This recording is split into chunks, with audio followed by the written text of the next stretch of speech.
कर्म की तू पहचान, कर ले कर्म की तू पहचान, कर ले कर्म की तू पहचान।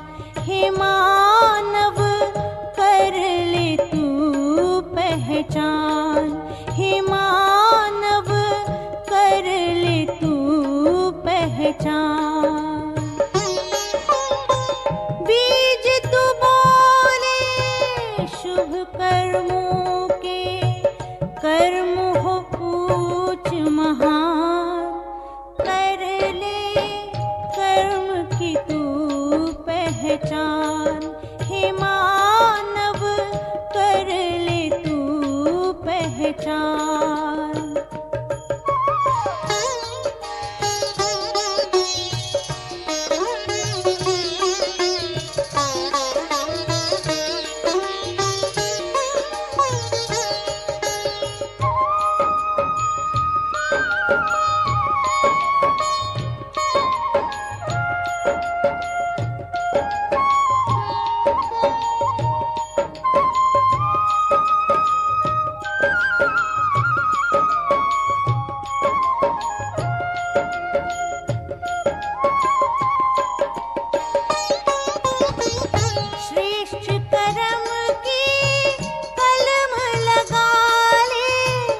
अपना जीवन दिव्य बना ले,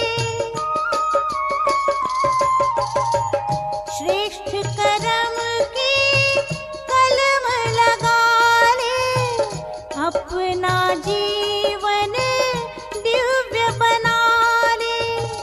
कर्म की गति बलवान, कर ले कर्म की तू पहचान। हे मानव कर ले तू पहचान।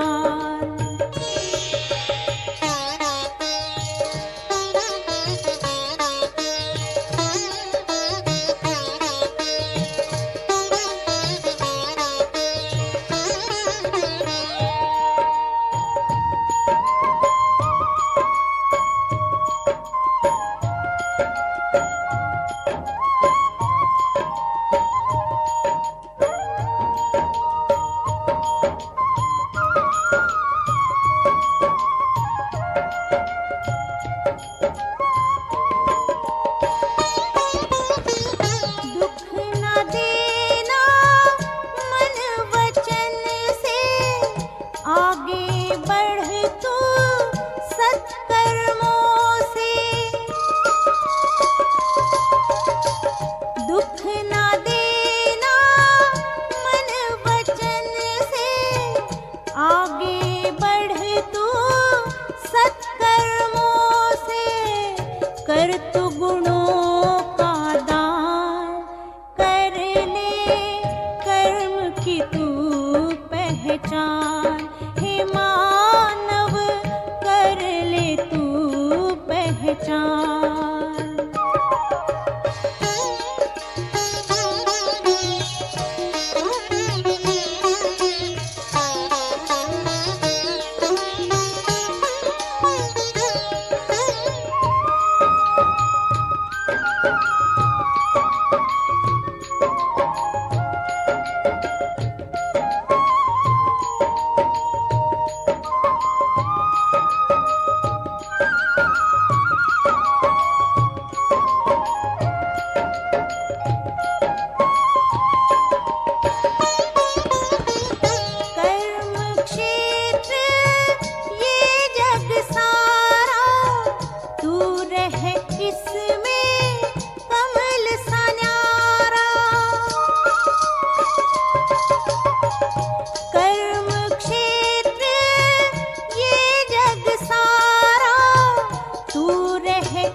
पहचान, हे मानव कर ले तू पहचान।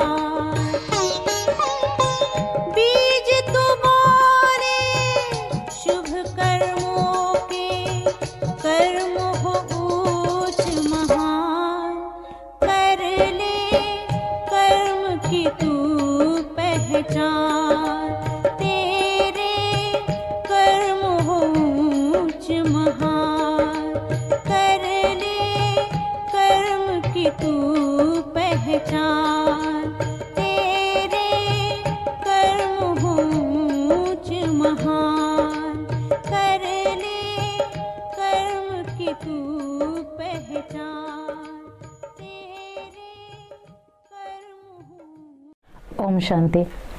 जैसे कि हमने गीत में सुना कि कर्म की पहचान करना, तो कर्म की पहचान क्यों जरूरी होती है और कर्म को हम कैसे पहचान सके? कर्म क्या चीज है, कर्म होता क्या है? सिंपल शब्दों में कहे तो जो भी हम करते हैं वो कर्म है।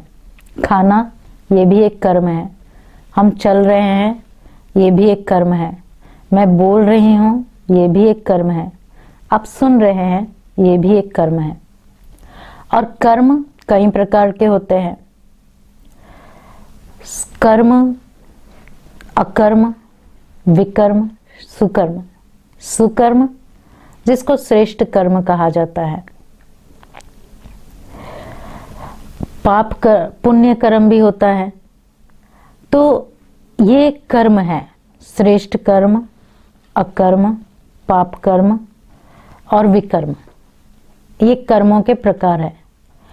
अब इस कर्मों के प्रकार के अनुसार एक लॉ भी कर्मों का बना हुआ है, जो लॉ कहता है कि जो करेगा सो पाएगा और जैसा करेगा वैसा पाएगा। जो करेगा, अगर मैं कर्म कर रही हूं तो मुझे मिलेगा, और जैसा कर रही हूं सेम टू सेम वैसे ही होके मिलेगा। तो ये नियम है। दुनिया में हर एक कंट्रीज के अपने रूल होते हैं, हर एक परिवार के अपने रूल्स होते हैं, हर एक कम्युनिटी के अपने रूल्स होते हैं। तो ये अलग अलग उन्हों के लॉस होते हैं। हर एक कंट्री का अपना लॉ है, हर एक क्राइम का, हर एक कर्म का अपना लॉ बना हुआ है उनके कंट्रीज का। लेकिन ये जो कर्मों का लॉ है, ये कर्मों का लॉ ये यूनिवर्सल है। ये सभी आत्माओं के ऊपर, सभी कंट्रीज के आत्माओं के ऊपर ये सेम अप्लाई होता है। जैसे बताया, जो करेगा सो पाएगा, जैसा करेगा वैसा पाएगा। जिसके लिए कहते हैं जो बोएगा वही काटेंगे। तो ये एक ही जैसा लॉ सभी के लिए अप्लाई होता है। अब इस कर्मों के लॉ के अनुसार ही हर किसी को अपने कर्मों का फल मिलता है। इसमें भगवान का कोई इंटरफेरेंस नहीं होता, क्योंकि ये लॉ के हिसाब से चलता है, लॉ के हिसाब से मिलता है। और कर्म हम करते कैसे हैं? कर्म करना किसको कहते हैं?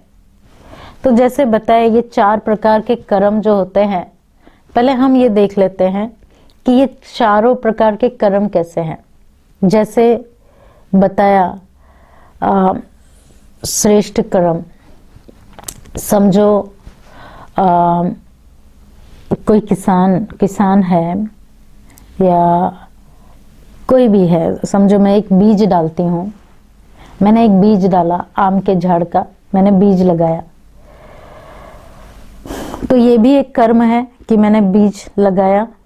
और फिर मैं उस बीज का रक्षण भी करती हूँ, उसको धूप पानी देना, उसका संभाल करना, उसके बड़े होने तक मैं उसकी संभाल कर रही हूँ।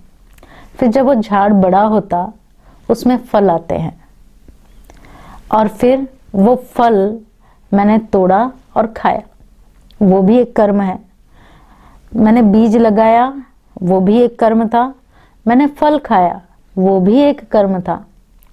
लेकिन मैंने बीज लगाया, वो श्रेष्ठ कर्म था, और मैंने जो फल खाया उसको कहा जाएगा अकर्म, मना उसका कोई जमा नहीं हो रहा है। लेकिन मैंने श्रेष्ठ कर्म किया, उसका जमा हो रहा है, और वो मुझे बैलेंस शीट मेरा मिल रहा है, मेरा जमा हो रहा है। उसी तरह विकर्म मना वो कर्म जो किसी ना किसी बुराई से, अवगुण से रिलेटेड है, वो विकर्मों के खाते में जाता है।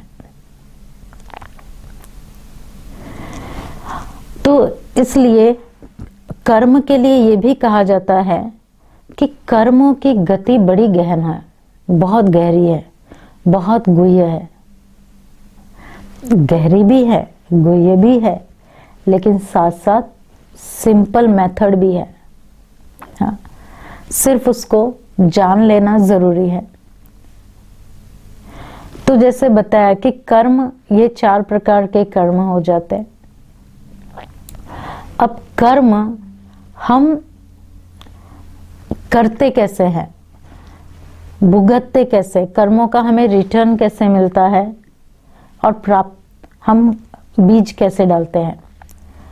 तो जो भी हम कर्म कर रहे हैं, 4 प्रकार से हम बोते हैं और 4 प्रकार से हम काटते भी हैं। तन, मन, धन और जन, ये 4 प्रकार से हमें इस कर्मों का रिटर्न भी मिलता है। तन के द्वारा समझो मैंने कोई श्रम किया है, हर चीज, जैसे अगर मैं कोई भी कर्म कर रही हूँ, किसी की सेवा कर रही हूँ, किसी अंधे को मैंने रास्ता क्रॉस कराया, किसी को मैंने पानी पिलाया, तो ये जो है ये पुण्य कर्म है जिसका आपको जमा मिल जाता है। लेकिन कई ऐसे कर्म होते हैं जिसका हमको इंस्टेंट हमको फल मिल जाता है, और कई ऐसे कर्म होते हैं जिसका शॉर्ट टर्म में हमको मिलता है, और कई ऐसे कर्म भी होते हैं जिसका लॉन्ग टर्म तक चलता है। जैसे पहले एग्जाम्पल में हमने देखा कि मैंने आम का झाड़ लगाया, तो वो आम के झाड़ को फल आने में कितना समय लगता है, कभी कभी 5 साल, कभी कभी 6 साल, कभी कभी 8 साल। लेकिन वो क्या करेगा, मुझे हर साल फल देगा। वो आम का झाड़ एक बार लगाया, लेकिन हर साल फल मिलेगा और बल्क में मिलेगा, बहुत ज़्यादा मिलेगा, 40-50 इस तरह से फल मिलता रहेगा मुझे जब तक उसका सीजन होता है। और हर साल जब तक कि वो कट नहीं जाता या बीज सड़ नहीं जाता, तब तक मुझे उसका फल मिलता रहेगा। तो उसी प्रकार कई लोगों के कभी कभी संकल्प चलते हैं कि मैंने तो कुछ पाप नहीं किए इस जन्म में, फिर मुझे इतनी सजा क्यों मिल रही है, मैंने तो किसी के साथ बुरा नहीं किया, फिर मुझे ऐसा क्या मिल रहा है, क्यों मिल रहा है, मेरे साथ ऐसा क्यों हो रहा है। तो कई बार इस टाइप के संकल्प चलते हैं। तो उसके पीछे का राज ही वही है। वैसे भी महाभारत में एक भीष्म पितामह का एग्जाम्पल हम देखें।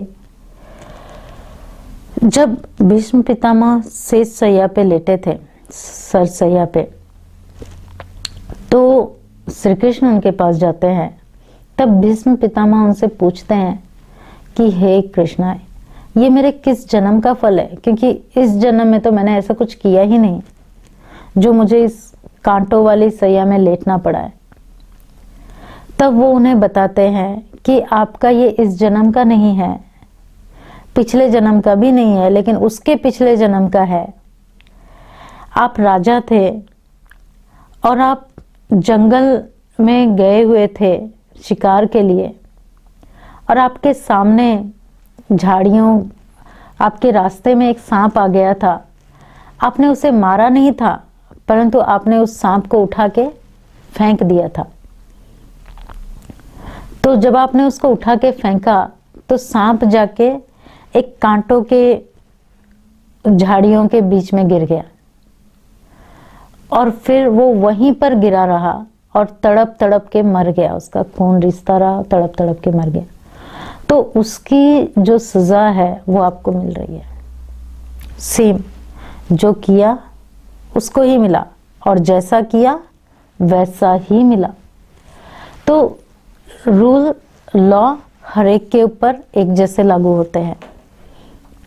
उसी प्रकार तो कई ऐसे बीज होते हैं, हमारा कर्म जो है वो बीज है, तो कर्म में हम क्या करते हैं, सोचना, हमारे थॉट्स चल रहे हैं, वो भी कर्म है। मुख से बोलना, ये भी एक कर्म है।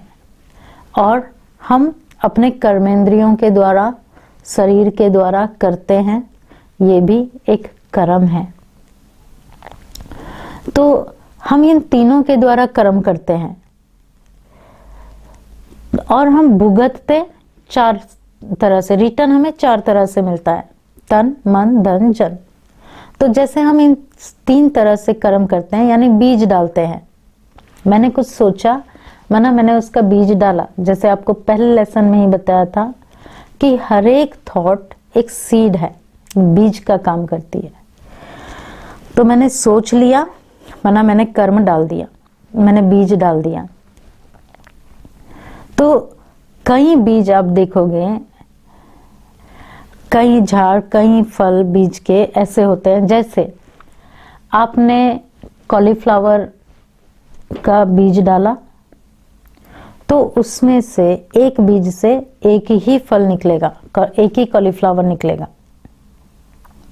और फिर वो बीज खत्म, फल खत्म। जैसे आपको मिल गया ना, और उस बीज को फलीभूत होने में, फल देने में कम से कम 2 महीना लगा या 4 महीना लगता है। तो कर्म किया, 4 महीने के अंदर आपको उसका रिजल्ट मिल जाता है, फल मिल जाता है, एक ही बार मिल जाता है, और वो बीज खत्म, फल खत्म, आपका उसका हिसाब किताब चुकता। फिर दूसरे टाइप के बीज हैं। ये जो बीज हम आपको बता रही हूँ, आप ये कर्म है। हम कई ऐसे कर्म करते हैं कि हमने अभी किया और हमें थोड़े समय के गैप में, 2-3 महीने के गैप में ही मुझे उसका फल मिल जाता, और एक ही बार मिलता है, और एक ही मिलता है, खत्म।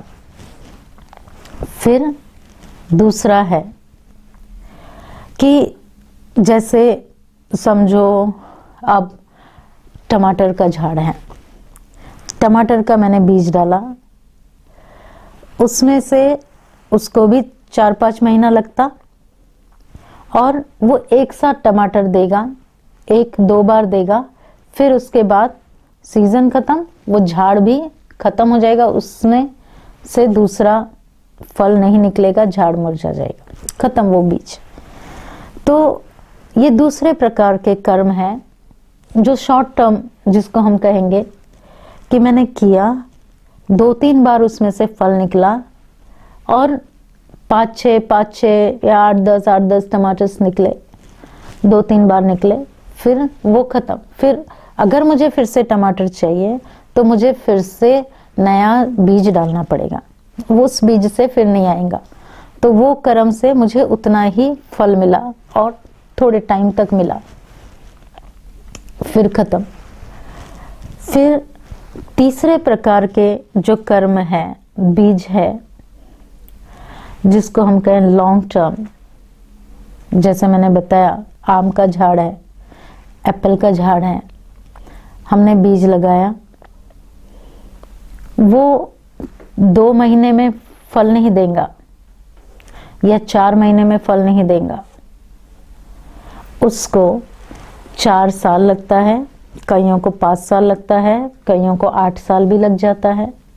और फिर जब फल आता है तो बल्क में आता है, बहुत सारा आता है, और फिर एवरी ईयर आता है, हर साल मिलता है। तो जिसको कहें लॉन्ग टर्म तक चलता है। तो वो एक ही बीज है, लेकिन कई जन्मों तक। तो कई ऐसे कर्म होते हैं हमारे जो हमने किया, हमें थोड़े समय में तुरंत मिल गया, और उस कर्मों का फल, उसका अच्छा हो या बुरा हो, वो खत्म हो गया। कई ऐसे मेरे कर्मों के बीज होते हैं, कर्म होते हैं जो मैंने किया, और वो मुझे 2-3 बार में मिलता है, इसी जन्म में भी मिल सकता है, मिल जाता है और खत्म।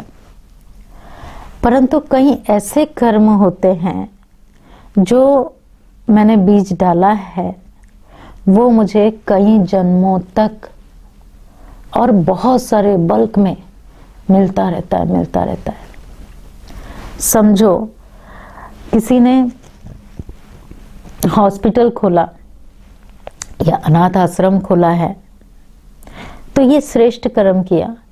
उस हॉस्पिटल में या उस अनाथ आश्रम में जब तक किसी का भला हो रहा है, उस स्कूल में जब तक वहाँ पर भला चल रहा है, स्कूल चल रहा है, अनाथ आश्रम चल रहा है, वो चल रहा है, तो जिसने बनाया वो चला गया, परंतु वो कार्य अभी तक चल रहा है, तो उस आत्मा को उसके पुण्य का फल वो उतने जन्म तक मिलता रहेगा और बल्क में मिलेगा। कंटिन्यू।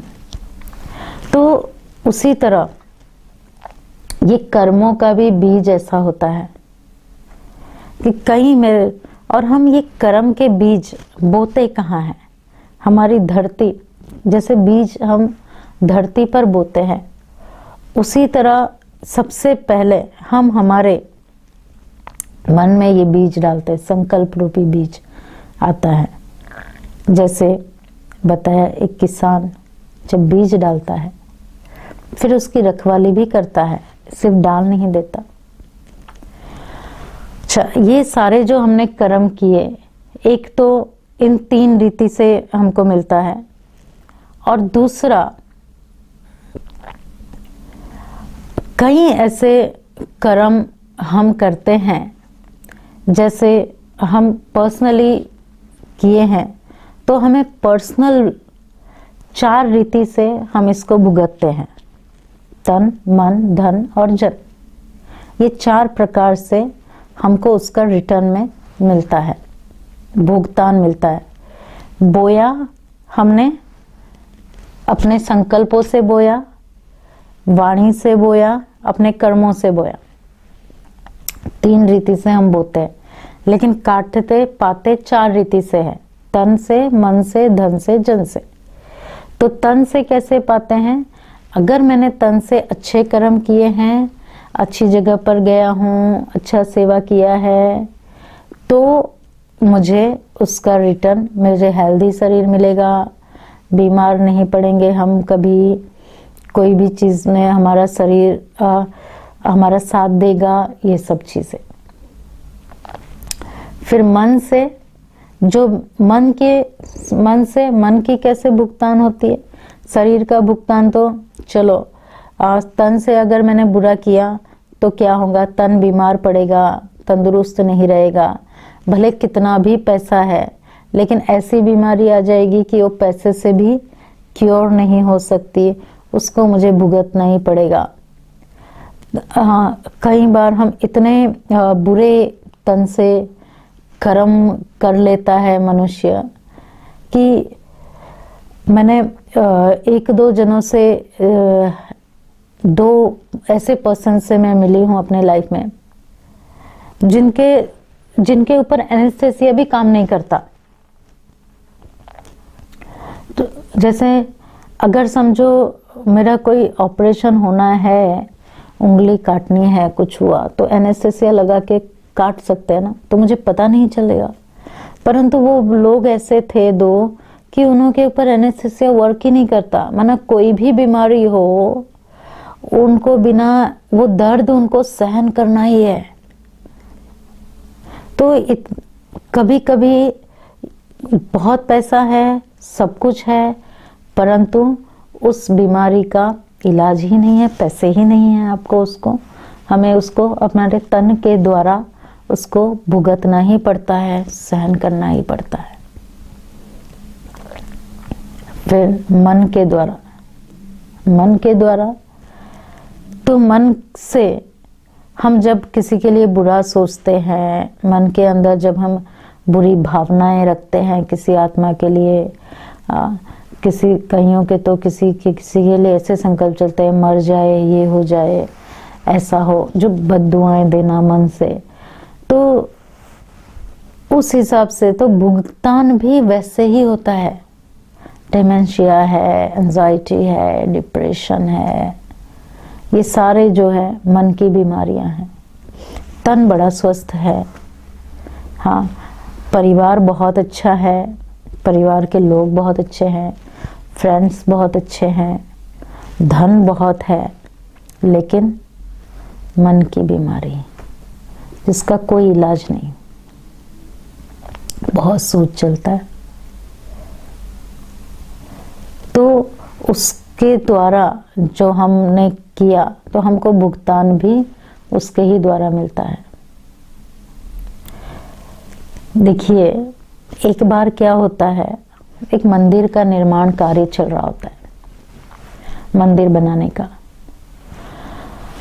तो मंदिर बनाने का कार्य चल रहा है और वहाँ पर और स्वर्ग का एक देवता सोचता है, मंदिर बनाने का काम चल रहा है, इतने सारे कारीगर काम कर रहे हैं, एक बार चक्कर लगा के आते हैं।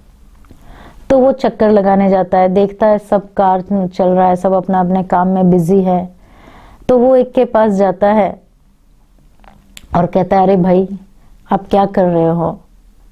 तो कहता है, क्या कर रहा हूँ? पत्थर तोड़ रहा हूँ। तो बोला क्यों? तो कहा यहाँ मंदिर बनेगा, उसके लिए पत्थर तोड़ रहा हूँ। तो बोला अच्छा, आप मंदिर के लिए? तो बोला हाँ, क्या करें, करना ही पड़ता है। ये पत्थर तोड़ूंगा तो शाम को मुझे पगार मिलेगा, मैं लेके जाऊंगा, उससे अनाज खरीदूंगा, मेरी फैमिली चलेगी। हम तो मजदूर लोग हैं, रोज काम करते हैं, रोज कमाते हैं, रोज खाते हैं। हाँ। तो उसने कहा ओह अच्छा, आप इसलिए काम कर रहे हो? उसने कहा हाँ। फिर दूसरे के पास गए, अरे आप क्या कर रहे हो? तो बोला दिखाई नहीं दे रहा है क्या? क्या कर रहा हूँ? पत्थर तोड़ रहा हूँ। तो बोला क्यों तोड़ रहे हो? अब मंदिर बन रहा है, पत्थर तोड़ रहा हूँ, नसीब में वही है तो वही कर रहा हूँ, पत्थर तोड़ रहा हूँ। फिर वो वहां से जाता है तीसरे के पास, उसको पूछता है, अरे जो बहुत मस्ती में काट रहा होता है, पत्थर तोड़ रहा होता है, तो अरे आप क्या कर रहे हो?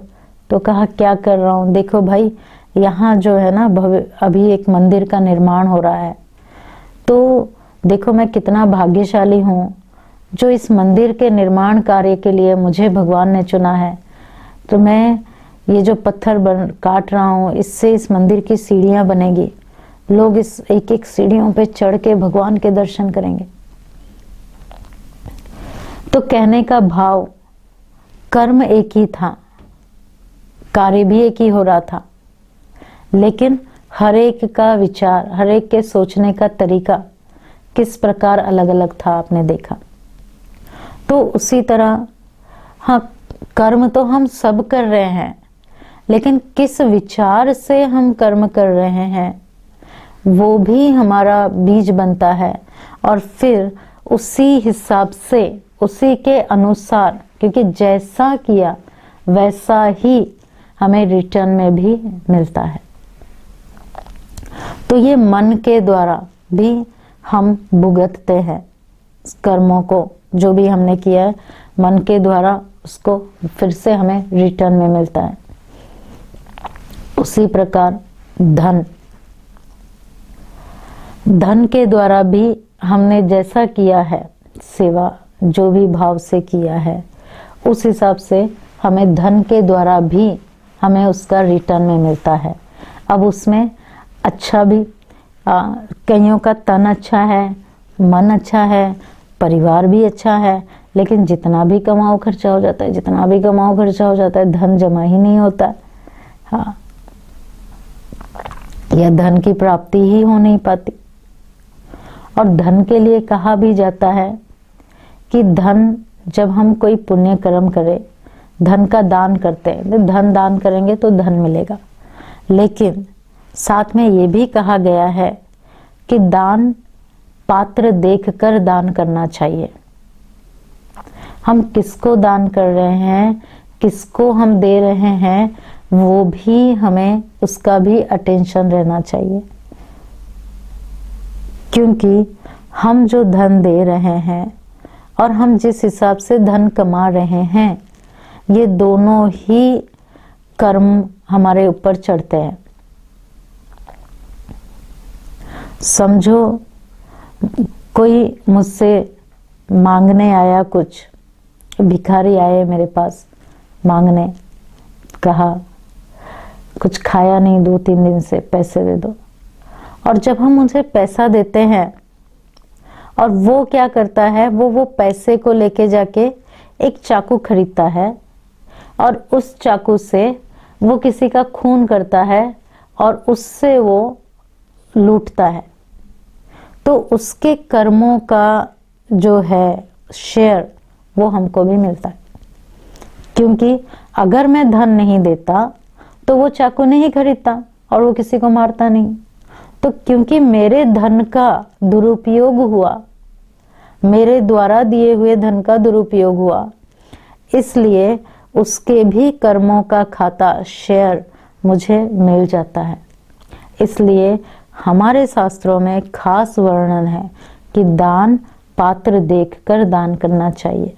किसी को आपके पास है मना किसी को भी दान करें नहीं, पात्र देखकर दान करो, नहीं तो हमारे ऊपर उसका, हाँ गरीब है, भिखारी है, आपको कुछ देने की दिल है, उन्होंने खाना नहीं खाया, आप उन्हें होटल लेके जाइए या घर लेके जाइए, खाना खिलाइए, वस्त्र दिलाइए, नए कपड़े दिलाइए या उनकी शिक्षा का प्रबंध कीजिए, वो हम कर सकते हैं। लेकिन इस तरह से अगर हम करते हैं तो हमारे ऊपर उसका सजा चढ़ता है। और दूसरा कि हम किस रीति से धन कमा रहे हैं। अगर हम किसी गलत कार्य से भी धन कमा रहे हैं, झूठ बोलकर या पाप कर्म करते हुए अगर हमने धन कमाया, तो उसका भी बुरा असर मेरे ऊपर तो पड़ेगा ही, लेकिन साथ साथ जिनके लिए मैं उसको उपयोग में ला रहा हूं उसके ऊपर भी उसका असर पड़ेगा। अगर समझो बाप स्मगलिंग करके या झूठ बोलकर चोरी करके कंपनी से पैसे कमा रहा है और वो पैसा उसके बच्चे और उसकी पत्नियां यूज कर रहे हैं, तो उस धन का प्रभाव भी उनके ऊपर पड़ेगा। वो बीमार रहेंगे, दुखी रहेंगे, वो धन वैसे ही उसी में ही चला जाएगा, वो सेव नहीं होगा, वो पानी में ही वो चला जाएगा। बीमारी में, दवाइयों में, हॉस्पिटल में वो उसी तरह चला जाएगा, जमा नहीं होगा। तो धन के द्वारा हम उस चीज को भी भुगतते हैं। और जन द्वारा चौथा जो है, लोग, परिवार, व्यक्ति हैं। बहुत पैसा है, मन अच्छा है, तन भी अच्छा है, लेकिन सारा समय पैसे कमाने में बिताया, लोगों के ऊपर संबंधों को निभाने में ध्यान ही नहीं दिया। वाणी के द्वारा हमने कई ऐसे शब्द बोले जो हमारे संबंध ही यहाँ वहाँ हो गए। तो जन के द्वारा, लोगों के द्वारा भी, या परिवार है लेकिन साथ नहीं है, परिवार है लेकिन लोग है, संबंधी है लेकिन कोई साथ नहीं दे रहे हैं, तो जन के द्वारा भी हमें उस चीज को हम भुगतते हैं। तो ये 4 रीति से हमें इसको ये रिटर्न में मिलता है। तो पर्सनल रीति से तन, मन, धन, जन जो हम भुगतते हैं। अब आप देखेंगे इन चारों में जो है सबसे डेंजर भुगतना वो मन के द्वारा होता है। और आजकल जो सबसे ज्यादा लोग इसी चीज के ऊपर ही ऐसे ही भुगत रहे हैं। मन की बीमारियां आजकल बढ़ रही है। क्यों? क्योंकि मन के द्वारा, मन ज्यादा सोचता है, मन के द्वारा हम लोगों को कई बार ऐसा होता है कईयों के साथ कि बड़े हैं या बोल नहीं सकते, तो मन में बहुत सारा हम नेगेटिव गंदे विचार कर लेते हैं, तो उससे हमें उसके द्वारा ही भुगतना पड़ता है, उसके द्वारा ही। फिर कई कर्म ऐसे होते हैं जो जिसको कहें संगठित रूप में या कलेक्टिव रूप से भुगतना पड़ता है। इसमें 2 प्रकार के हम लेंगे। जैसे समझो एक ही देश है, यूके में ही कोई लेस्टर में मर्डर करता है, अलग बंदा है, कोई लंदन में मर्डर कर रहा है किसी का, अलग बंदा है, कोई ब्रेडफोर्ड में कर रहा है, तो कोई कहीं किसी ना किसी का मर्डर करते हैं। अब ये सभी जो है एक साथ एक ही जेल में जैसे भुगतते हैं सजा कलेक्टिवली। हाँ, एक ही जेल में जाएंगे, वहीं इकट्ठा होंगे, एक ही टाइप की सजाएं भी सबको उस हिसाब से मिलेगी जैसे सिचुएशन में किया, लेकिन एक ही जगह पर जैसे भुगत रहे हैं। फिर दूसरा है सब एक ही कर्म के जो भागीदार बनते हैं, एक ही पाप के अगर 10 लोग भागीदार बने तो वो उस हिसाब से उसकी सजा भुगतते हैं। जैसे समझो किसी जीव को मारना,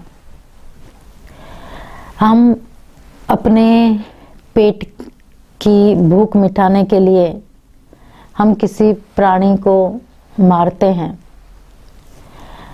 समझो जैसे मछली पकड़ने वाला, उसको बेचने वाला और उसको खरीदने वाला, उसको पकाने वाला और खाने वाला, ये पांचों जो है एक ही कर्म के भागीदार बनते हैं। इन पांचों एक ही जीव को मारने के भागीदार बने, तो इन पांचों को जो है उसके हिसाब से इनको सजा मिलती है। अब ये पांचों को पता नहीं ये कौन कौन है, मछली कौन पकड़ा किसी को पता नहीं, या समझो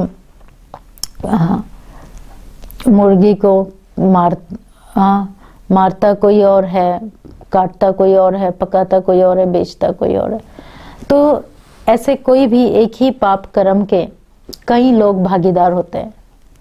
तो ये लोग क्या होंगे, ये जैसे कि एक ऐसी जगह पर इकट्ठे होंगे। समझो कोई बस की दुर्घटना हो जाती है, तो क्या होता है, ये जैसे उस बस में वही लोग होते हैं जो ऐसे किसी कर्मों के भागीदार होते हैं, और जो इस कर्म से जुड़ा हुआ नहीं होगा ना, उसका क्या होगा, या तो लास्ट मिनट में कैंसिल हो जाएगा, या तो लास्ट मिनट में उसकी बस छूट जाएगी, हाँ, या तो कुछ ऐसी सिचुएशन आ जाएगी कि वो जा ही नहीं पाएगा, और ये सारे उसी बस में इकट्ठे होंगे और वही बस का जाके एक्सीडेंट होता है। तो इन सबको उनके कर्मों के हिसाब से, क्योंकि एक ही कर्म के भागीदार बने तो एक ही साथ इन्हें सजा मिलती है, और जितना परसेंट में वो भागीदार बने हैं उस हिसाब से किसी की टांग टूटती, किसी के दोनों बाजुएं खत्म हो जाते हैं, किसी का सर फूटता है, कोई मर जाता है, हाँ, कोई बच जाता है लेकिन आधा मरा हुआ, लाइफ एकदम मरे हुए जैसी ही बितानी पड़ती है। तो इस हिसाब से हर एक को एक साथ वो सजा भुगतते हैं, क्योंकि वो एक ही पाप कर्म के सारे भागीदार बने। तो ऐसे भी उनको उसकी सजा मिलती है। फिर हमारा प्रकृति के साथ भी हमारा हिसाब किताब, हाँ, जो बाहरी प्रकृति है, शरीर को भी प्रकृति बोलते हैं, लेकिन इसको हम पर्सनल रीति से लेंगे, तन मन धन और जन के द्वारा जो हम भुगत रहे हैं।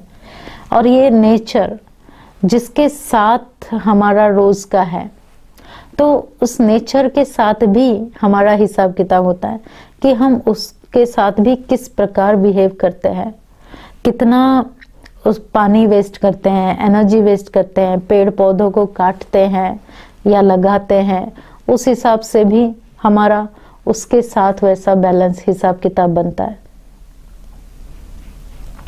तो हम उसके साथ, नेचर कभी भी उसको सहयोगी नहीं बनता। कईयों को नेचर बहुत सहयोगी बनता है, हर वेदर जमता है, कईयों को कोई भी वेदर नहीं जमता। तो इस टाइप से नेचर से भी हमारा जो है कार्मिक अकाउंट बनता है।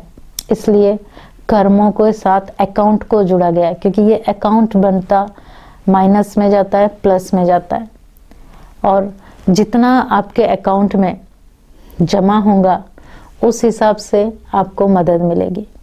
जिस तरह से अगर आपके बैंक में बैलेंस, समझो आपके पास 5,000 पाउंड ही बैलेंस है आपके अकाउंट में, लेकिन आपको ज़रूरत 10,000 पाउंड की है या 8,000 पाउंड की है, आप जाएंगे बैंक वाले को, कहेंगे मुझे 10,000 पाउंड की ज़रूरत है।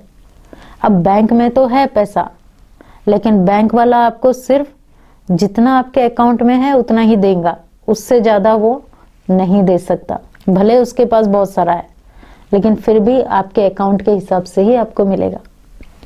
उसी प्रकार हमें भी, हाँ, हम भगवान से भी मदद मांगते हैं कि मदद करो, इससे उससे मांगते हैं, लेकिन हमारे अकाउंट में, बैलेंस शीट में जितना है उस हिसाब से ही हमें उतना ही मदद मिलता है, उससे ज़्यादा हमें मिल ही नहीं पाता। इसलिए कर्मों की गति को बहुत गहरी गति कहा गया है। तो इसलिए कर्मों को समझना बहुत ज़रूरी है। अभी हम श्रेष्ठ कर्म, जैसे देखा हमने, विकर्म मना बुराई और अवगुणों से जुड़ा हुआ है। अकर्म जिसका कोई आपका खाता नहीं बनता, जिसका कोई फल मिला, आपने खा लिया, बस पूरा हुआ, उसका कोई पुण्य भी जमा नहीं होता, पाप भी जमा नहीं होता। जैसे मैंने समझो सुबह उठ के ब्रश कर रही हूँ मैं, तो उसका कोई जमा नहीं होता, वो उसका कोई अकाउंट नहीं बनता, पाप पुण्य नहीं बनता। लेकिन जो हमारे बुराई से, नेगेटिव से, वेस्ट से रिलेटेड है, उसका माइनस में अकाउंट बनता जाता है, विकर्म के खाते में वो जमा होता जाता है। और जो श्रेष्ठ कर्म है, श्रेष्ठ कर्म का अपना फॉर्मूला है। जिस तरह से कर्मों के लॉ है, लॉ के हिसाब से मार्क्स मिलता है, उसी तरह कर्म करने का भी अपना फॉर्मूला है। विकर्म का फॉर्मूला बुराई और अवगुणों से जुड़े हुए कर्म। पुण्य कर्म का फॉर्मूला, आप जैसे शॉर्ट टर्म है, वो आपने कुछ दान किया, वस्त्र दान किया, गरीबों को खिलाया, ये हो गया पुण्य का कर्म। फिर श्रेष्ठ कर्म, उसका भी अपना फॉर्मूला है। श्रेष्ठ कर्म जो निस्वार्थ भाव से कर रहे हैं और खुद करके दिखा रहे हैं। जैसे हर चीज जो गुणों से जुड़ा हुआ हो, गुणों, शक्तियों और वैल्यूज के साथ जुड़ा हुआ हो, जिसके लिए कहा जाता है नेकी कर दरिया में डाल। एक हाथ से करे पुण्य, दूसरे हाथ को पता भी नहीं चले। आजकल क्या होता है, लोग आज दान पुण्य भी करते हैं तो दिखावे के लिए, हाँ, लोगों को पता चले। जैसे मैं आपको एक प्रैक्टिकल एग्जांपल बताती हूँ।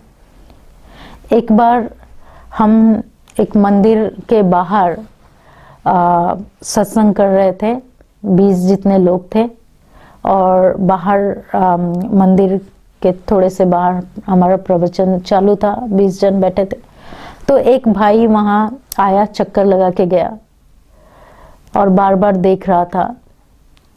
तो थोड़ा सा इम्बैलेंस लग रहा था, क्योंकि वो बार बार चारों तरफ घूम रहा था, कुछ ढूंढ रहा था। तो हम जब बैठे थे तो हमने एक को बोला जाके उसको पूछ के आओ कि उसको कुछ ज़रूरत है क्या, कुछ बात करनी है। तो वो उठ के गए, एक भाई वहाँ से सत्संग से, उसको पूछा कि भाई कुछ काम है क्या आपको, कुछ ज़रूरत है, हमारा और 1 घंटा ये चलेगा। तो उन्होंने कहा नहीं नहीं कोई बात नहीं, आप लोग अपना चालू रखो, मैं तो कुछ देख रहा हूँ इसलिए मैं आया था, मैं बाद में आऊँगा। थोड़ी देर के बाद फिर से वो आए और शुरू हो गए। तो जब हमारा प्रवचन पूरा हुआ, फिर जैसे ही हम सब उठ के जाना शुरू किए, तब वो भाई वापस आके ढूंढना शुरू किया। ऐसा लग रहा था कि कुछ ढूंढ रहे हैं। तब मैंने उनके पास गए और मैंने पूछा कि भाई क्या हुआ, आप कुछ ढूंढ रहे हो क्या, कुछ आपकी चीज़ें गिर गई है? अगर ऐसा कुछ है तो आप हमें बताइए, क्योंकि हमने यहाँ पर थोड़ा क्लीन किया था सत्संग करने के पहले, तो हमें कुछ मिला नहीं, कुछ गिर गया आपका। तो कहता नहीं नहीं दीदी कुछ नहीं गिरा, मैं तो ऐसे ही कुछ ढूंढ रहा हूँ। हमने कहा क्या ढूंढ रहे हैं? तो कहा क्या है कि 2 साल पहले जब ये मंदिर बन रहा था ना, तो हमने डोनेशन दिया था और हमने कहा था कि हमारे नाम का टाइल्स लगा देना। हमने सारा मम्मी डैडी मेरा मेरी वाइफ का बच्चे का नाम दिया था, तो मैं वही ढूंढ रहा हूँ कि मेरे नाम की टाइल कहाँ लगी है। तो कर्म कर रहे हैं लेकिन नाम मान शान प्राप्ति की इच्छा। कर्म अच्छा था, पुण्य कर्म था, लेकिन इसको क्या कहेंगे, हाँ शॉर्ट टर्म का था। पुण्य कर्म था लेकिन थोड़े समय का था, आपको उसका रिटर्न थोड़े समय के लिए, नाम मान आपको मिला और उसका रिटर्न भी, थोड़ा धन भी आपको एक्स्ट्रा मिलेगा। परंतु श्रेष्ठ कर्म का प्लस में जाता है और बहुत समय तक आपको मिलता रहेगा, जब तक आपके उस कर्म का बीज समाप्त नहीं होता। जब तक बीज है तब तक वो मिलता रहेगा। तो इसलिए खास कहा जाता है कि हर कर्म करने के पहले सोचो। लेकिन परमपिता परमात्मा शिव हमें ये सिखाते हैं कि सोचने के पहले भी सोचो। सोचने के पहले भी 10 बार सोचें कि हम सोच क्या रहे हैं, क्योंकि ये भी एक कर्म है।